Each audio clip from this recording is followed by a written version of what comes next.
क्या इन्फॉर्मेशन मिली थी आप लोगों को, फिर उसके बाद से क्या लाइन ऑफ एक्शन रहा था? जी, हमें जो इन्फॉर्मेशन मिला था कि कोई प्लेन क्रैश हुआ है, तो हमने सोचा एयर एम्बुलेंस, छोटा हेलीकॉप्टर जैसा कुछ होगा। तो जब हम लोग यहाँ आए, देखे हैं, तो ये एरिया काफ़ी इंटीरियर में है।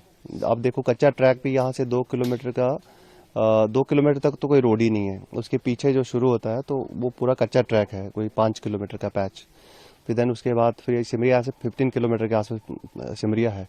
तो जब रात को यहाँ पहुँचे हम लोग, तो तब यहाँ पे देखा तो यहाँ तो सब तो बचा तो कोई नहीं था, लाइव तो कोई था नहीं उसमें, लेकिन थे सब जो डेड थे, तो उनको निकाला गया, रिट्रीव किया गया बॉडीज़ को इसमें से।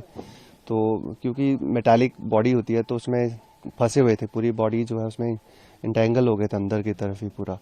तो वो उनको फिर काफ़ी कठिनाई हुई उनको निकालने में।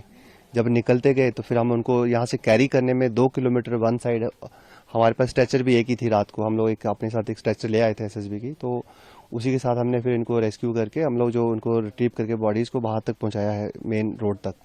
तो ये 2 किलोमीटर का पैच था, जंगल से होते हुए आप देखो कैसे उसको ले जाके हम लोग वहाँ तक उनको पहुँचाए हैं। और फिर ये हम लोग 7 बॉडीज़ जो थी वो सारी रिट्रीव करके हमने वहाँ तक पहुँचा दी। क्या कंडीशन थी sir inside plane around vicinity में, क्या कंडीशन थी?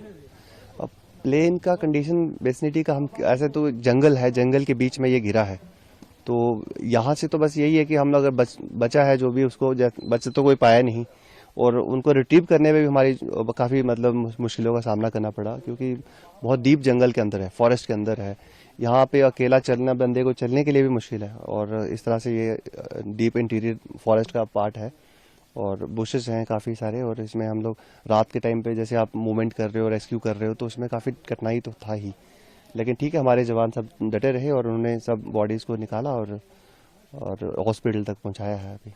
क्रैश के बाद जो पहुंचने का गोल्डन आवर होता है वो तो ऑलरेडी लैप्स हो गया होगा, क्योंकि काफी इंटीरियर में है। हाँ, काफ़ी इंटीरियर में है। 2 घंटे तक तो मुझे लगता है कोई जो भी पहुंचने में भी टाइम लगा होगा, जो भी आया होगा फर्स्ट रिस्पॉन्डर भी, तो काफ़ी टाइम लगा होगा। लोगों को लोकेट करने में भी टाइम लगा होगा, जंगल के बीच में ये क्रैश हुआ है, तो एयरप्लेन को ढूंढने में भी टाइम लगा होगा। जी बिल्कुल। क्या एसओपी होती है सर जब ऐसा इंसिडेंट होता है आप लोग के सामने, तो क्या एसओपी फॉलो करते हैं जनरली?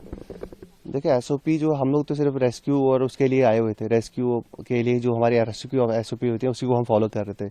जब रेस्क्यू देखा गया कि रेस्क्यू वाला कोई इसमें लाइव तो कोई बचा नहीं है, तो देन उसके बाद बाकी का काम होता है कि डेड बॉडीज़ को निकाल के उनको कंसर्न हॉस्पिटल तक पहुंचाया जाए। तो वो हमने उसको फॉलो किया, वही हमने किया है रात को।